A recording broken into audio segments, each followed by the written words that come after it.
What's up, H-Town and all around? Welcome to back to the Dash Dispatch. All Dash, all the time. I'm OSG, and my friends are back with me this week. Laura and Dani, welcome back to the show. Welcome back to the studio. And happy Mother's Day to all. How are y'all doing, ladies? Good. For Monday, it's been a great day, so can't complain. I'm doing all right. I'm doing good. I'm getting better. I am a lot under the weather. I've been having like a little nasty cough, and we're trying to make it, guys. We're trying to make it. Under I know the you're what? braver than me. I know when I was sick, I didn't want to come on the show either. I So, mean, wasn't on last week, and I couldn't go to the game, so I felt really bad. So I like peeled myself off of the couch and slathered on a couple layers of makeup as best I could, and I'm just trying to power through it, guys. I'm doing it for you guys. So you know, I'm trying. I'm trying. Hey, ladies, welcome. Thank you for coming in. Green screen could do wonders as well too. So stay on the couch next time, and just green screen from Shell Energy. And shout out to you helping me do Foxtrot Game Day at the game on Saturday night, even after the delay. So, Laura's under the weather. We were under the weather as well too. But Yeah. yeah. No, it was a lot of fun to do that during the game. I had a blast. So, I hope to do it again soon. yeah, absolutely. Me too. It was fun. And that just means, we got to go back and we got to talk about the Houston Dash and the two games this weekend. Let's start in Utah on a Wednesday nighter. So disappointing that it was a blemish. It was a 2-0 loss. But to start before, it was 2 debuts and 5 changes to the starting 11, and still no goals were the key notes to this game pretty much. 2 debuts, shout out to them for having those debuts. I think it was and Amina with those debuts, and then 5 changes to the lineup. Obviously, a rotation there, resting the teams for the Saturday home game. Absolute failure, did not perform at all. Had some good opportunities, but Laura, I'll start with you on this one. What were your thoughts on that Wednesday night game at Utah with the 2-0 loss? I mean, I saw some similar patterns as before, and some missed opportunities. I think it was a little frustrating for sure of seeing some opportunities of um being able to score and not hitting the final stretch, I would say, in order to make the score. Um I think that honestly the game for me, I would just say frustration would sum it up. I think that's the easiest, shortest way before I cough again to really give you an answer of what I thought of that, midweek game. Pregame I was warning about Mia Tanaka, and Tanaka she was 2 assists in this game, and just insane. So I warned about her. We didn't stop her. She created the goals. They scored the goals, and we did not score the goals. I think we hit the post a couple times. Dani, same question for you. What were your thoughts, and how do you feel about this game? Well, when I was looking at the stats, like, okay, given Utah is in fourth and we dropped down to ninth now, really right? Which makes you a little worried. But so I wasn't too surprised that was a 2-0. But what upsets me the most is our possession percentage and even our shot attempts. So I saw I saw that we only had possession 37%, and compared to their 62, and that's numbers I don't like to see. And then even their shot attempts, they had 22 and we had 7. So it's like, how are we allowing them to have 22 again? They had possession more of the game, so their 22 makes sense. But how do we allow that? Especially when I'm such a big believer in our defense, and I haven't seen that this past week. And when I saw those numbers, it just really did worry me. And their corner kicks, too. They had 15. 15 corner kicks was insane. But then shots on target was 7 to our 3. So 22 shots necessarily weren't on target, but 7 of those were on target. Yeah. That's still a good number, but the opportunity to take the shot compared to 7, that's 15 more than what we did take. And they're at home, too. It was 22 opportunities they thought they could take to get a shot. Yeah, absolutely. Whether it was good or not, I don't know, but they thought they could take it. So it's like, why are we not attempting it that much either? Right. Like, I don't know. And that's true. Like if you don't attempt it, if you don't attempt it, it's not gonna happen. Exactly. So I know that sometimes we look at numbers like what Dani's saying, and you say, "Oh, they had more possession," but sometimes it does dictate a game of who's the winner and who's not the winner. Often more times than not. But there are those rare games that you also see that even the team that had the most percentage is not the team that won. So it's interesting to see those kind of percentages, especially in the games and the results that were given. Mhm. Because the numbers are tricky, right? So I think that again, it's a complicated game that you have to know how to balance your numbers and see what it can come out with. And unfortunately, this was a result that wasn't in favor of the Houston team. Yeah. Now with the rotation, we were worried about rotation a little bit, and for Brees, I don't think he was worried about rotation. He made his rotation, and then surprise, surprise, Larissa Laracy and Messiah Bright get the start, and so immediately throws a red flag to a lot of the fan base right now, since there is absolutely zero production from either one of those. Sorry, listeners, if you are a fan of one of those. Right now, zero production, so not confident. Y'all are contagious. Yeah. Zero production for both. So those two getting a start, and with the goal drought we were in at this point, didn't give us any confidence going into this game. So it was very curious. With the other two people, it was Puttengame getting a start. I'm okay with Puttengame getting on the start right there. I know that she's going to be reliable and she's not going to make her mistakes. And if you need her for a penalty kick, she'll take one.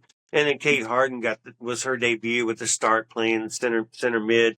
And then, of course, I said, like, Amina Ekic getting a start. So that was huge as well for getting experience and getting playing time. But I hate when it's a midweek game and there's a rotation and you're making so much of a rotation and it's a road game too. So it's like your chance to it's a bunch of like you're off your guard. Midday rotation away, like you're just not.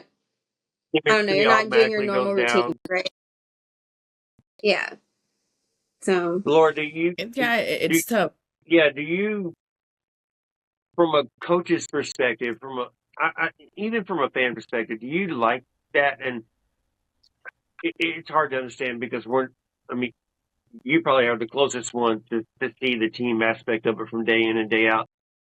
When they do such a rotation, you're like, man, can't they play a Wednesday game and can't they play a Saturday game? They're only playing 2 freaking games a week. I remember playing 34 games a week as a youth. So I know we're different and muscles are different. And we're getting older, and if you don't do what you do and you stop working out for 2 seconds, you turn something wrong. It's wrong.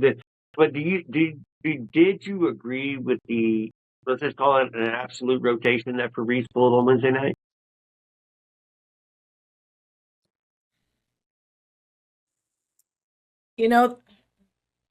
Rotations are interesting because in my theory at least, I think that it can work.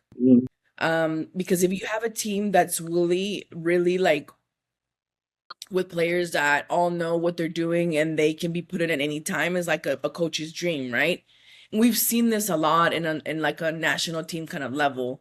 I think one of the ones that I can think of is I forgot his name right now, but he's Colombian. He coached the Mexican team and he was very criticized for rotating players. And his answer was always, I think Osorio. I think it was Osorio, the Colombian one that was a Mexican coach for the Mexican team. And he was one that was always saying, well, I want all the players to be at the same level because I can't dictate who's going to get injured and who's not going to get injured. So my idea would be for everyone to be at the same level and we can interchange. And it's something also that what's the other team? The Orange national team. They wore orange. Oh my gosh. I can't remember the country's name.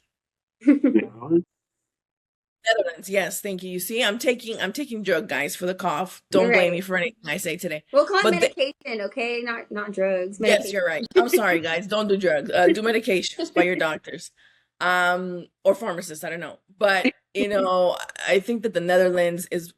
I don't know about now, but in years before, there were a team that practiced that in a sort of sense of having interchangeable players. And it's something that a lot of coaches have done successfully, a lot of coaches haven't. I would think, in theory, that in a club it's easier to do because you're not having players come randomly in international plays. When it's it's a national team, you're having a club that you have those same players day in, day out. So in theory, I wouldn't mind it. But it hasn't worked out a lot. It hasn't really worked out on a lot of teams. So for whatever reason, it's worked out for some coaches, but it hasn't worked out for most of the coaches who have done it. What's the reasoning? I don't know. Would I like to see that? Yeah, because I think that it brings that good competition within the team, and it also can boost morale for a lot of players that feel that they don't have enough time on the pitch.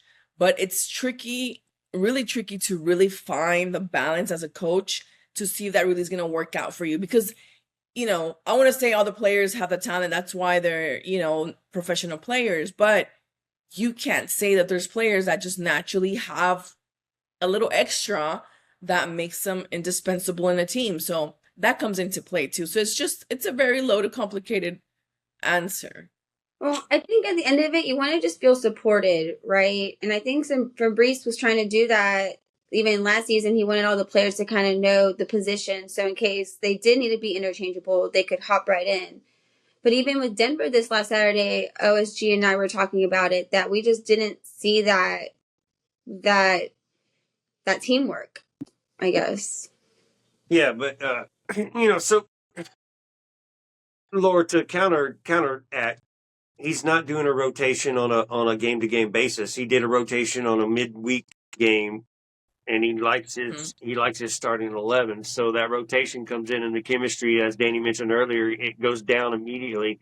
And then you're not emphasizing what you mentioned, Laura, was getting the experience in the minutes, because you're only getting a one-time fee. And then if they were down, and 4 of those players got subbed out for starters who came in to try to get the team back into the game. So at the same time, so I was enjoyed getting the start, but then I got pulled later. So that doesn't give the coach doesn't show too much belief in me. So how am I going to become a starter? How am I going to get a spot start? Something like that. So Yeah. I would like to see a little more rotation, especially when you do have 5 rookies playing, and then 5 rookies starting too, at some points, or 5 rookies on the field at some point in the NWSL, in a league that's supposed to be competing with the WSL over in England right now. Which one's the better league? It is thrown across the board, or thrown across the ocean every friggin' day right now. Which league is better? Obviously, there's some good teams, and I would love to see Chelsea and Man City play, Portland and can't say Kansas City right now, but a Washington or something. NWSL versus WSL, but it would be fun. But we must digress. We lost 2-0, and we rested our players, expecting them to be ready to go on Saturday night against the Denver Summit. Did we save our energy? It doesn't look like it. I was gonna Yeah. I want to connect before we move on to the next Please do. next match that we also lost. I mean, I didn't lose it, but the team lost it. um I was, I wanted to mention when you said about maybe like saving their energy, because sometimes there is some kind of thought in that, of having the win in home games, and sometimes midweek games kind of get thrown in a back burner, although they count for the same points as a regular scheduled game. Yeah. So I think sometimes coaches have to kind of like, throw it up in the air and say, okay, well, which one seems like it's the most winnable, and which one do I want my regular starters in? So I think it's the decisions that sometimes, have to happen, and the coach does it, and kind of took perhaps that game to see and give the opportunity to other players that perhaps don't always start. But then, like what you mentioned, just changing them, without finishing the game, it's interesting. I think, yeah, it's something that I saw in the beginning of the season. Unfortunately, again, it's kind of like we started off with a lot of new players, and it's kind of like, again, seeing a rebuilding team that we haven't been able to build in the last couple of seasons, because the team has been rebuilding. Yeah. So And then I digress. Yeah, and then adding 5 rookies to the team this year and had no real experience except for Mackenzie Robbie. And as we all know, Mackenzie Robbie to a season into injury on a 1-year freaking contract. So we don't even know if she'll be back with us next year. We may want her. We may need her. We probably will want her. And we probably will need her at this point with the confidence that the team has given us.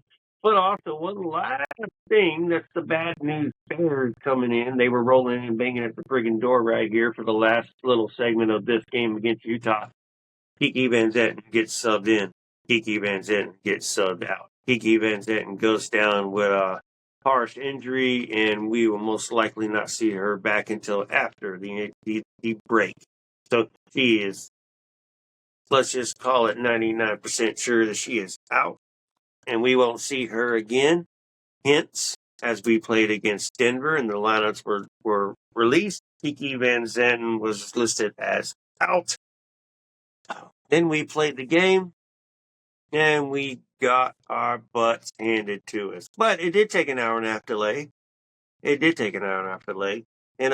there's a part 1 tonight, real quick, before we get into the game, because this prequeled the game. But this is hashtag number 1, hashtag no one asked. I think someone had a no one asked from Carr at 7 o'clock on Saturday night. So I don't even like to be out way past my bedtime, especially if it's raining and it's dark. I just feel more safe at home. But I was already in the area, so I was like, all right, I'll sit in my car, wait it out. I was there for an hour. I was getting so bored. I decided to talk to myself on camera and came up with this conspiracy theory that the Houston Chronicle jerseys that we have now, this is I think the second time that we've tried wearing them at home. And even the last game got rained and delayed. And I don't know how long that was delayed for, but I didn't even make it to that game because of the delay. And so I'm like, all right, I don't know if our blue jerseys are good luck or bad luck. I don't even think we won that game, if we even played that game. And then this game we lose. And so I really wanted to love these jerseys, but right now with how it's going, I just don't trust them. So a fan of the show, a friend of yours, says he might believe it's you might be the curse. That's me. The audacity. Like, that's so rude. I mean, look, we can't blame Dani for everything, and much less I already get blamed, all right? this. Like much less this. That we know the reasoning of what's going on. It's not Dani. If you need an out, like I tell my mom, if you need an out, you're more than welcome to use me as an excuse, no problem. But not when it comes to my team's losing, all right? I'm not going to be that theory. I'm not going to do it. I'm going to blame it on our blue jerseys. I wore it once. I mean, maybe the last time I wear it. Maybe it was me wearing the blue jersey. Not just me, but me wearing the blue jersey. Combination? Yeah. Maybe it's also because it's, the Houston Chronicles jersey, and there's... And you don't like it, I know. I mean, it's not that I don't like it. It's just, I don't know. I know. Yeah, I mean, a lot of people felt identified with, oh yeah, it's a Houston Chronicles and the Chronicles of the Dash, and they were like, oh, the connection. And other people are like, well, I don't know, because they don't really cover the Dash as often, perhaps, as a lot of fans would like the, For real. the outlet to cover them. So in case any freelancers, we're here, guys. The Houston Chronicles. We don't hate you. I don't hate you. So going off that, maybe it's not the blue jerseys. It's just the building on the jersey. But the good thing is that the jersey is no longer even there, right? They're in a different building. So there we go. We just unbroke the curse that you're trying to put on us, Dani.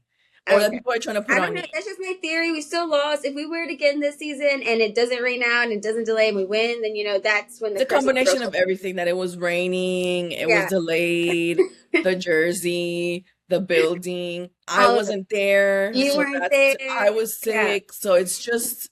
It's a lot of things here. It's a lot of things, a lot of moving pieces, of which so I can go back gave us that not good result. Okay, so I can go back to liking the blue jerseys then? Yeah. I can get them out of the trash can? I've decursed it, Dani. I've decursed it. Thank God. You're good to go. All we know is it's safe. After all that, it's safe. We don't know what the problem is. It's safe. That part's safe. What's the curse of scoring goals? The lack of scoring goals. Talking about that, though, it was very embarrassing to lose Denver 4-1. It was very embarrassing to let Yasmin Ryan kick our butt on the right wing. It was very embarrassing for the lady. That adds on more. Yeah. And then she she scored her first season goal. Yep. The third goal of the game. As I was walking out, because again, I didn't want to stay out too late. It already had been delayed an hour and a half. I wanted to be home in PJs where it's dry and I'm clean and don't smell like outside. But then as I'm walking out, I just hear the announcer, first goal of the season. And I'm like, oh my God, against her own team, or her old team. Yeah. And it didn't help that all three of them were on the pitch, like all of them. So yeah, Abby Smith too. Yeah. Abby Smith's the keeper over there too. And Jim Campbell had a poor game. Avery Patterson had a poor game. She was celebrating what was it, her 200. Was it 200. Yeah, there you go. And I'm like the day of the celebration, I'm like, and Rico's too. But yeah, Campbell all with the dash, obviously. More. Yeah. So they both were 200. So, and then there was like women, yeah, and it was women in empowerment too. So that kind of like, I don't know, it kind of made me even sadder, honestly, with the loss like that, because it was something like special, a lot of special things going on that night. And when was the last time that the Dash lost like that? Half the women were empowered that night. The other half didn't do it. And then Dani got a shout out for her empowerment. Shout out, Dani. I dig it. I know, that was so sweet. Oh, she shouted me out.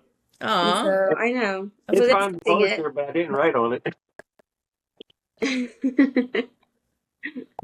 But there you go. Yeah. So all right. So let's go back to the game. So we did get our regular lineup back this time. The back line was Nielsen, Barkley, Klinkley, and Patterson. So no Boateng this time, which kind of expected. Klinkley has started and played every minute of the season this season, and of course I interviewed her 2 weeks ago, so naturally she's going to start. But Raider, Colaprico, Graham, Omar, and then Fossey, and then now with Kiki, we know she's hurt. The question mark was going to be who gets the start at striker in her place. You have options, Laracy. You have options, Messiah Bright. You have options, Almina Ekic, or however you say her friggin' last name. That was my choice, was to go ahead and start her at the striker, since when she joined the team and I asked Fabrice in person, the expected role for her was a 7 or 11 and possibly playing up top. Well, the necessity is up top right now, because no goals. Days are friggin' counting. And Dani's counting days as well now, too, with me. Kind of expected her to get the start. She didn't, but Clarissa Laracy did. I'm okay with Laracy, but Laracy still has not done nothing for us. But we know she will put the pace in, put the work in. It just doesn't come out to any friggin' thing. But, man, we end up with the one goal. It's a penalty kick. No open play goals in 37 days and counting now. 37 days and counting. The World Cup happens in 31 days. Which will happen first? Will we score a goal in open play, or will the World Cup start? I know. And that penalty, like, it adds on to the insult, because it wasn't like, whatever, it's a real goal, it counts, but it wasn't even like. That's what you were saying too. Yeah, so I feel like it's like an insult to it. Like, here, have a penalty goal, and like, okay, well. But it wasn't like Maggie Graham did kick that ball hard and went whoop, right to that back net. So I mean, it was a good penalty kick, But I was hoping it was more than one goal. Yeah. Well, and if you listen to us on Foxtrot Game Day at halftime, me and Dani were both excited about coming out at the half and getting back into this game, because we were down 2-0. We got the penalty kick late, made it 2-1. So we were feeling confident, because the Dash can be a second half team, and we're going to push a little bit more. Yeah. So we were confident. So, Laura, I don't know where you felt like at halftime, and if we were going to come out and play a little bit better. But obviously, there's disappointment in the first half too. So, I felt in the pits of hell, because I was coughing and watching this game at the same time. Suffering. So that's where I felt. No, but and I agree with what you said. The team has shown over and over throughout last season that they're a team that have been behind 1 or 2 goals before, and it's not uncommon for them to come back and, have a good game and tie it out. I think maybe like even win it, win it. So I wasn't like extremely worried or extremely upset at that moment, because I was like, oh, it's a day's work. It's happened before. It's not the first time it happens. They've come back. A lot of the times they played even better in the second half. We've seen sometimes that for whatever reason, they're a team that tends to be a slow starter. And I'm like, okay, so maybe they're gonna get talked to and given, information here and there for the second half to come back and do what they need to do to make this better and make me feel better to see them score. They did not want you to feel better. And it made me feel worse because my voice was leaving my soul as well at the same time while I watched this game. And my husband's like, your voice is not, you're screaming and your throat hurts. I'm like, look, husband, please just bring me water because I need to scream at the TV at this point. You know what you know what you're getting into. You know what I'm doing. Yeah. Keep me screaming and bring me water. But exactly, I was so hopeful when I saw that 2-1. I was like, yes, we can make a comeback. We know what we're doing wrong. Let's get ourselves together. And then again, as I'm walking out of the stadium, Delaney makes a goal. Now it's 3-1. I'm like, all right. And I'm home watching. It's 4-1. I'm like, all right. I didn't even finish watching it. Of course, I think it was like at the very end of the game anyways. But I was like, I don't know what that was. So let's talk about it real quick. The goals, and if y'all want to comment on them. The first goal was first off, Yasmin Ryan playing on that right wing was allowed a million acres of space. So every time they found her and played the ball, and she felt very good about it. She was using her pace and she was attacking, getting crosses off, and doing well. So first off, she was given that space. Second off, the first goal came with a cross, and Avery Patterson missed her mark. Maybe she was slid over and that was her mark that she was marking, but there was a back door not marked. That first touch was perfect. Easy goal over Jane Campbell. Second goal, Jane, come on, Jesus Christ. I know we want to play out of the back, and that was just too dangerous. That was a hospital ball, is what we call it at youth. And put Colaprico in a position. She got, she lost the ball, and easy goal, 2-1. The third goal, as you mentioned, Delaney Sheehan was in the middle. This time it looked like, again, sorry, A.B. Patterson, you didn't slide over this time. This one, I did go back and watch the defensive play, and the rotation came over. Berkeley was guarding that front post and was not marking somebody, was waiting for the player to get beat and protecting. And then everybody slid over at Sever Patterson. So a missed mark. That's why Sheehan looked so wide open in the middle of the goal with a header, and Jane trying to get back across. And, and then the fourth one, oh, God, I forget about that one. That was just, some say a deflection. I couldn't tell the deflection. I think Jane was just out of the moment, missed, and just didn't defend that corner of the net, and it was a goal. But whatever. It's one of those games where the soccer gods said the Dash aren't going to win tonight. They're not going to win at home. You're not going to score another friggin' goal. And that's what it is. You lose 4-1.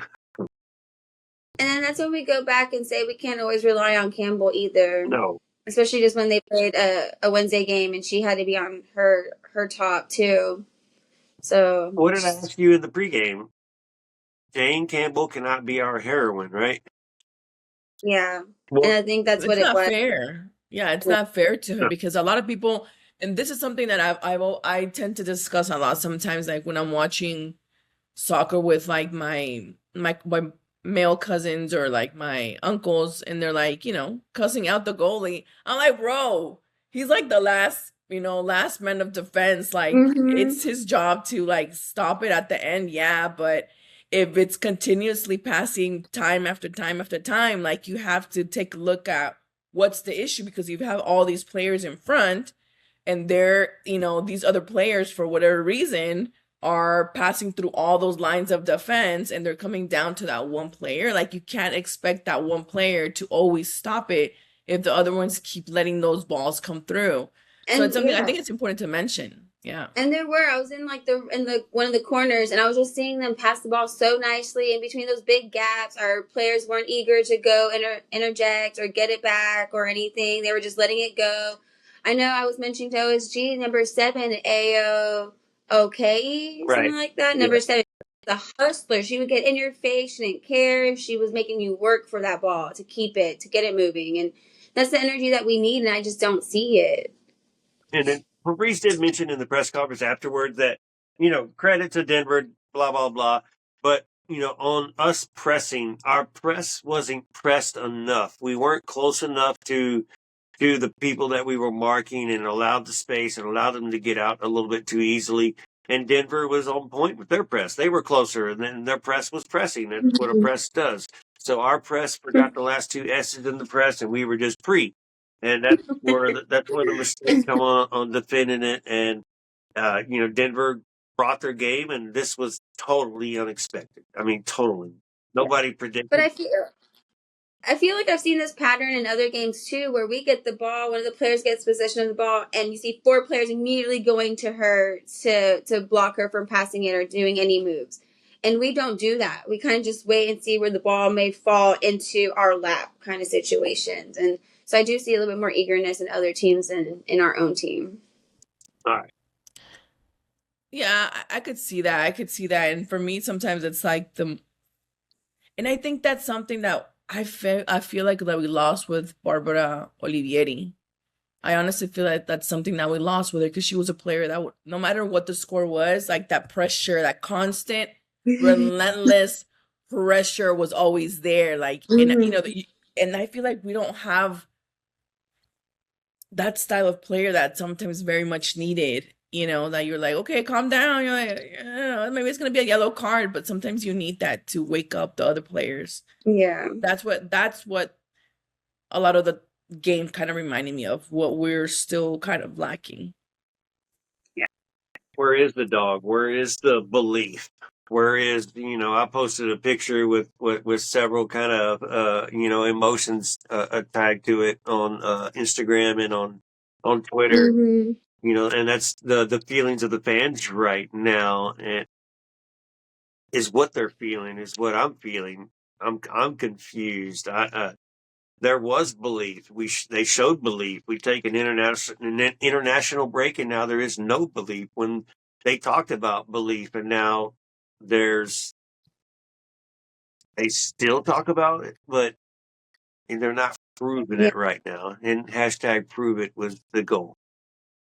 Yeah, and I know, like, because again it was delayed an hour and a half from the rain. There was still a good, I wouldn't say a good amount of people because it's not like we filled the stadium ever, but we still had a big support. I know in my corner there were still people standing up and telling us to get off our butts and go to work and cheering them on and being really aggressive. And I would just look back and smile because I love to hear that energy. Like, get our ladies back on like target, right? Like they're sleeping right now, and you can see that it's just making us all upset. But they had the support to prove it. They did. They did. They had an entire band as well too that was there. Those kids, Selena Park again. Shout out to those freaking kids. I think they're covered for anybody and everybody who is calling out because the weather is not nice. So we need a sunny Exactly. day so we can get a different band and somebody else can show off. But shout out to Galena Park because when someone says it's raining, we're worried about the weather, we're not going to come, and then somehow they're like, we're here, and they showed up the entire thing this time, the entire band this Yeah. time. It's crazy. So, like I said, those kids should get 8 credits no matter what for this season, this year, no matter what, or at least get a curve in some of those classes if some of them are having trouble because Yeah. they're inspirations themselves. So different kind of inspiration that day, but shout out to friggin' them. All right, any final words on this game before we move on? I don't want to be a Debbie Downer, Come on, Debbie, let's hear it. I know, with the face and everything. but guys, I've been worried since day one that the season started because we don't have a anointed consistent forward. Mhm. And we need goals to, I mean, when I say we, I mean the team needs goals to win, because how do you win games? When you win the scoring. How do you win the score? By making goals. And I understand, it's a team, and you have to have all those layers have to be good for you to win. And I feel like, yeah, maybe these two last games weren't the best of the defense or the best of the midfield, but overall, I think that this season that they have shown that they're there, that the positions that are needed are there to have a good, strong team, except for the forwards. And if nothing's done of that, there's no way that the team's going to make it to the playoffs, and much less win. Well, it was such a tease because we were off to a really good start. I thought, like, okay, like we were working hard in the off season, and now I can see like what we've been doing. We were third, fourth, and now we're dropped to ninth, and it just like, I don't know. That's not what I was hoping for. We only have 10 points, so we really need to win these games coming up. Fabrice was also asked in the press conference, and hey, please go listen to the press conference, any press conference, whether it be before the match or after the match. It's always on Foxtrot TV. You can go listen to it, see what they're talking about pregame, see what they're talking about after the game. But Fabrice was asked that. He said about the inconsistent or about not scoring goals for so many games now. And he goes back, well, Mackenzie Robbie was one of those, and now Kiki being out. And then he kind of mentioned, with being given, 5 rookies are starting this season. So I kind of felt like that was an excuse right there when he said something about the 5 rookies. You need to go listen to it so you can get your own perspective of that comment. I thought that was the rate we were going, but now we're making excuses too at the same time. So, well, it's not like our rookies are amateurs. No, they're coming from college with all the awards and good stats. Like, it's not like they're coming in not knowing really. Like, I know that this is professional compared to college. Yeah. He did say they need to step it up, but he's saying he's out of options, right? Kiki and Robbie were the goal scorers, and now we're out of options. There is nobody else. So that really right there tells us what we've been saying about Clarissa Laracy and Messiah Bright, and and we're still hopeful with Fossey, but Fossey just came back from her injury to start the season as well too.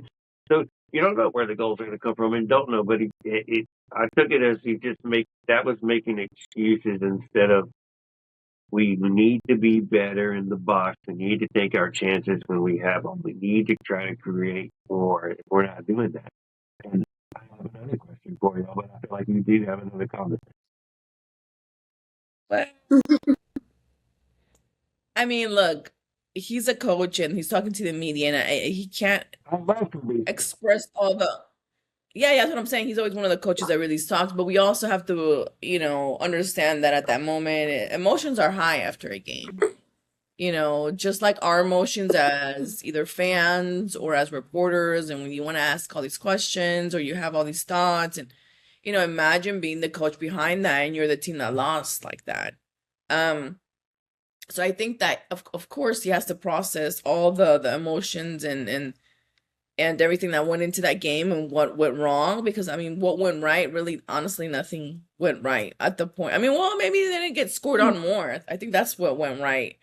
And he's not going to tell us everything that's going in his mind, right? And what his thoughts are. So yeah, it sounds like an excuse, but I think that, he's in a way trying to be respectful. And I think rather him say something than say no comment, no comment. So I will give him grace in that sort of sense in that moment. And going back to what you said about Dani, about the players, that they have some experience. You're right. They're not, they weren't born thrown into the soccer pitch the next day. Like, obviously they know how the game works. They know that you have to score to win, right? But it is a big transition in styles, not only in styles of like being a professional, but also like your teammates. You have new teammates, like you're trying to mesh together. Yeah. You're trying to, find that vibe. and we've seen it with players that coming to, different professional leagues, from Europe to the US, from South America to the US, or vice versa. It's still that change.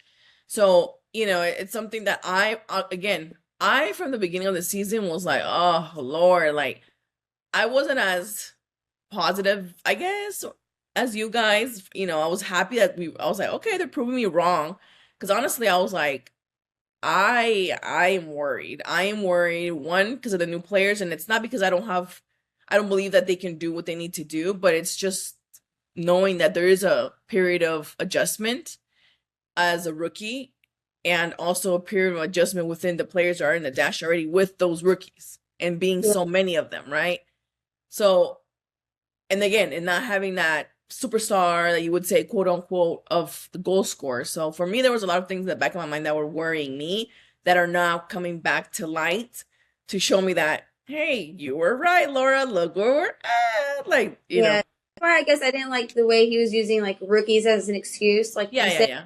it's a new like different And atmosphere. that's right. We Yeah. compared like the ones overseas coming here, and it's a different style. So overall, like people are adjusting, especially now that we have players in and out of injury and recovery and stuff like that. Yeah. But it has to click, and I think like hopeful is a good word for how we wanted the season to go, especially since they did start off so strong, and then we did lose those key players fairly quickly going into the season, and now we're kind of like at a what are we gonna do now? And we never want to be stomped that way. We want to be prepared, and it didn't seem like we were very prepared after that. No, and one more quick note before we do move on to the NWSL Roundup is for Reese's style. It's one thing that, players have to learn and have to play that style too and adapt to that style. And maybe it takes them out of their typical way they play and it may be a struggle to adapt. But what I'm noticing with Fabrice is he's super compact with his formation, including the defenders and the forwards. So he does not like playing wide, and he does not like defending wide as much. He likes to defend box to box, and he likes to defend covering the box. So it to me sometimes I don't, especially against Denver, where Yaz was playing just the right wing like she owned it, like she'd been here for 2 years prior to that and knows this field. Hasn't like she it was hers. And we didn't Mm-hmm. adjust, we didn't adapt, and we allowed them to do it the entire game. And what was it? Cross after cross that came in, and two of those crosses ended up in the back of the net. So sometimes you want Fabrice to adjust his tactics a little bit and quit being so decided to being, that defending. What is it? Us, the horse, not the horse, the vertical bus. So you park the bus in the middle of the field instead of uh, horizontally, and I don't know, but it's a struggle. So Yeah. yeah, keep an eye on it tactically wise and strategy wise. Would like to see some more defense on the width, and this will be one that we'll have to witness as our next opponent is going to be a next opponent. Is going to be a tough friggin' uh, opponent. But real quick, let's just run through the friggin' NWSL Roundup, the scores that happened last weekend. Racing Louisville upset Portland Thorns. So the best in the league finally takes a loss. Orlando Pride with a win against North Carolina Courage. Gotham and Boston tied 1-1. Angel City, a future opponent, lost 1-2 against San Diego Wave. Houston Dash 4-1 against the Denver Storm. Kansas City with a big win against Chicago Stars. So I don't know how big a win it was, but it was 3-0. Chewinga with a hat trick. I think two of those goals were gifted. Good time, good place, right time kind of situations where one was deflected, one was kind of fell into her feet. She put the goals in, the other one she earned and did her job. But that could be the start of Chewinga getting back because it was the first hat trick of the season as well for an NWSL player. Bay and Utah 0-0. Seattle and Washington 1-0. Washington with a big win on the road. Standings now, real quick, as Dani mentioned earlier, we're now sitting in ninth, so one spot out after you were up so high. 1 point behind the Seattle Reign.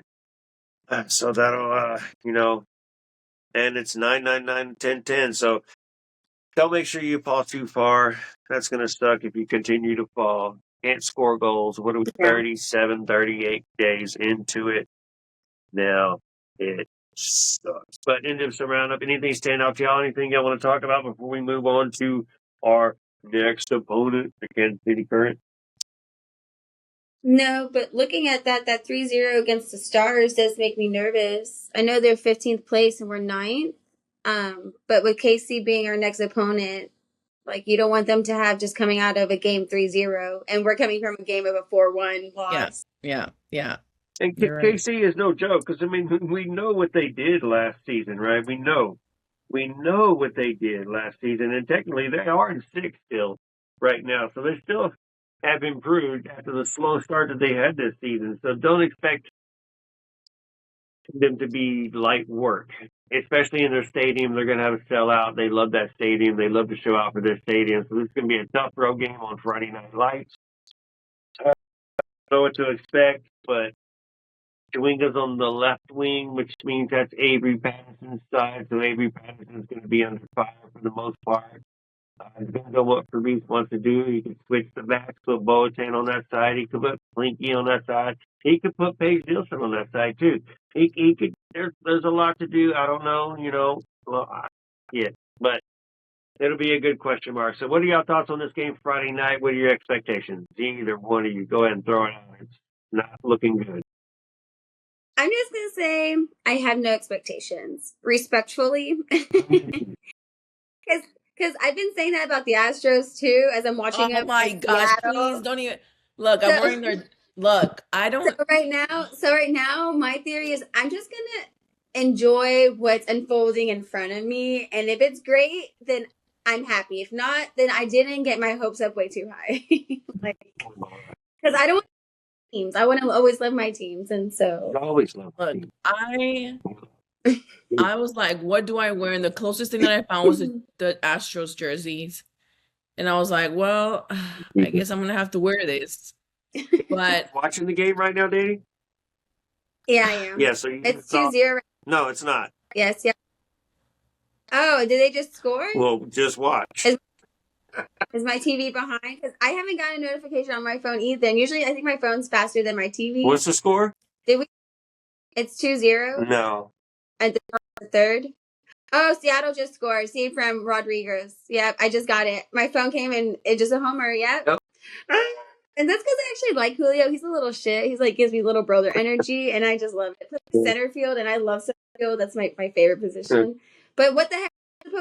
I'm off topic right now, okay? This is going to be part of my No One Asked. But we need to win, because right now it's Seattle. It's a 2-game series, and then the Rangers for a 3-game series. And right now we're 4th in their division, so we need Seattle to lose and us to win, and the Rangers to lose and us to win, too. So this week it's very stressful. I always want the Rangers to lose, no matter what, always and forever. Always. Amen. Like, every time they lose, I feel like, like I have a little more pep in my step. Like, like a fairy got its wings, or I don't know, just, all this joy. Rangers, it's more of the fans that I want to disappoint. Like, Cowboys. No, I want both.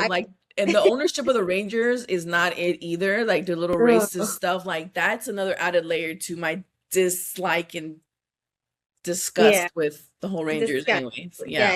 But at least I think Dynamo are doing good. Hopefully Texans will be doing good coming up. So we have hope in our Houston teams. We have hope in the Texans. Dynamo are doing well with a surprise win in LA, but that's for noodle time on Thursday night. So if you are a Dynamo fan, catch us on Thursday night. There will be a live show as well, and we got nothing but good news over there. So that's a good time. So if you want the bad news, good news, you listen to the Dash Dispatch, and then you go to noodle time. So now it's not just Laura who's the Debbie Downer. Are you talking about Dash Dispatch is the Debbie Downer? We're the DDs? It sounds like it. Yep, Dash Dispatch. If I put the DD, the acronym is Debbie Downer now. No, don't put it. Look, I just decursed Dani. Don't let me. I don't have the energy to that was uncurse something else. Word. So if there was a ticket giveaway this week, it would have been Debbie Downer.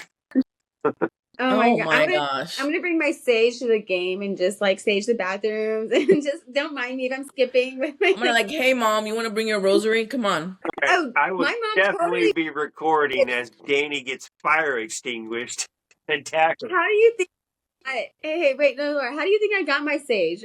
A few years ago, I walked to my car. I was like, "Oh, I have a flat tire." So I'm texting my mom, "Hey, I'm going to Discount Tire to fix my flat tire." My mom, you guys, my mom shows up to Discount Tire with sage. She's like, "Dani, you need a Yep. sage in your garage, inside your car, your house." Oh my gosh. Hear everything. So, Everything. so now I use that for everything. Oh, bad luck. Let me just don't snitch on me though. OSG, they won't No, know. no, no, no. Yeah, no, I'm just Like, recording. guys, you need to exit the stadium. We have a unrecognized smell. Okay, I'm just You, recording. And I I'm was like, I know that quietly. smell. you just see my Sasquatch pose like on camera. Yep. I don't say nothing Running until you're away. identified, and then I go World Star or Foxtrot She's with us. Let her TV. go. Will that give me followers though? I think so. You have to Just test it out, Dani. creativity. I'm still trying to recover my old account, so There you anything. go. First thing she sent to me on Saturday when we're recording the first part of Foxtrot Game Day is back to the scene of the crime. Oh, Danny. I'm like, Danny, it wasn't a crime, right? Was it? Hey, hey, that will be the first time I'm making history at that stadium this season. Okay. It wouldn't be. There you go. We immediately turned right and went the opposite direction too when she said that. Oh my god. Oh no, we're gonna go record over here. So immediately Yeah, what we did. All right. So yeah. Danny, do you have any more no one's asked, or was that the gist of your no one asked tonight? No, I think there's a lot of no one That asks was that was today. a lot of no one asked. So y'all pay attention. Danny, tell people real quick where can they find you and where can they follow your no one asked, because it's y'all get to hear one story once a week from us from Danny, but she has one daily. Sometimes a I rant do from have the a car. daily. Yes, and I'd love to share my no one asks, especially right in the moment. Y'all can watch me at H Town Sports Fangirl and enjoy my no one asks. Houston's own. Houston's own. She's a fan, but Seattle's winning 3-0. That's the only Houston team playing tonight. The Space Cowboys might be playing, but Danny probably is the only one that knows that score going on right now. But Oh yeah, they're doing really, they're doing really they're good. doing That's good. that's good to see. Okay. We need to follow them a little bit more. All right, Laura, with the news. How's Laura Gómez doing, and what do you got for us this week? Well, I'm okay. Like I mentioned in the beginning, I'm You're okay, doing better guys. now. Um, I'm okay. I got a little bit off my chest talking about the dash and my frustrations. My amazing husband. Mi amor, if you're listening, thank you. I appreciate you. I appreciate Yes, applause you. to the I know, yeah. There you go. I lost my train of thought. Laura with the your I news. for news. yeah, so yeah, there you go. The news is that there's no news. No, I'm just kidding. I always talk a lot about, FIFA and the corruption and everything that they are, right? Because it's true. It's true. There's a lot of corruption with FIFA, but it's so intertwined with the sport that you can't say, I'm all the way out of FIFA or I love FIFA. Like there's a lot of sides. It's just a lot. It's a big thing, and there's a lot of different veins in the organization and things like that. So unfortunately, if you love soccer, it's a love-hate relationship with FIFA. But I also like to say about the good things that FIFA does. And one of the things that FIFA recently did that I really am thankful for and really happy for is that they officially recognized the women's Afghanistan team as a team as an official team with a lot of the women that are living in exile.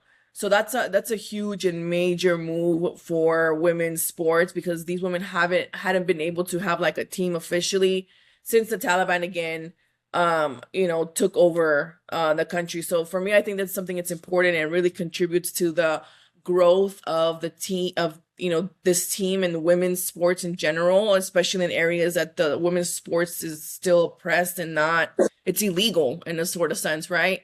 So I think that's important because it really does turn on a beacon of hope for all of these little girls and women that are trying to hold on to a dream that they really want, and to see that support from a major, body of power like FIFA. I think it's something that's great. As I highlight the good and the bad, I mean, as I highlight the bad, I also want to highlight the good of what the whole FIFA organization is. So that's my news. I love love. I love love. That is a super story. It's a great story, and hopefully that team is able to compete well, and migrate forward into the and maybe have an opportunity at the World Cup one day.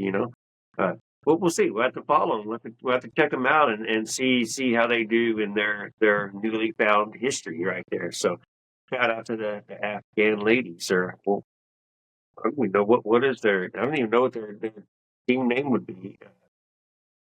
But, all right. Well, that is it today. This is the Dash Dispatch. But Laura, real quick before we do move on, tell people where they can follow the news from Laura all the time. Laura Gómez News, and I also do some rants from my backyard, though not from my car, and I show you the wilderness of my yard. I That's need the AC. Right. Let me know if you need me to come by and mow the yard. No, I like it like that. I want to I like to see the bees and the butterflies come in, so I like it growing like that. It gives a place for rabbits to play and snakes to hide. Yeah,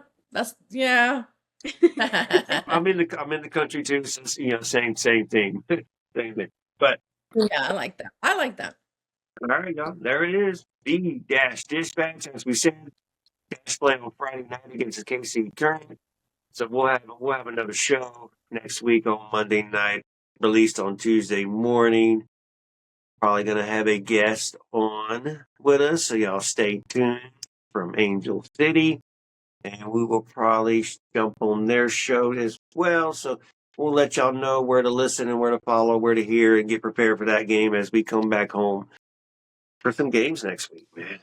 Angel City. Do we have a game on a midweek game too? I forgot about that. But anyways, that's for next week because we'll have another show before then. So y'all get prepared. Dani, good night. Laura, good night. You two ladies feel a lot better. Go take your medicine, prescribed medicine. And hey, this is OSG for Laura, for Dani, the Dash Dispatch, all Dash, all the time. H is up. Good night, y'all. Good night.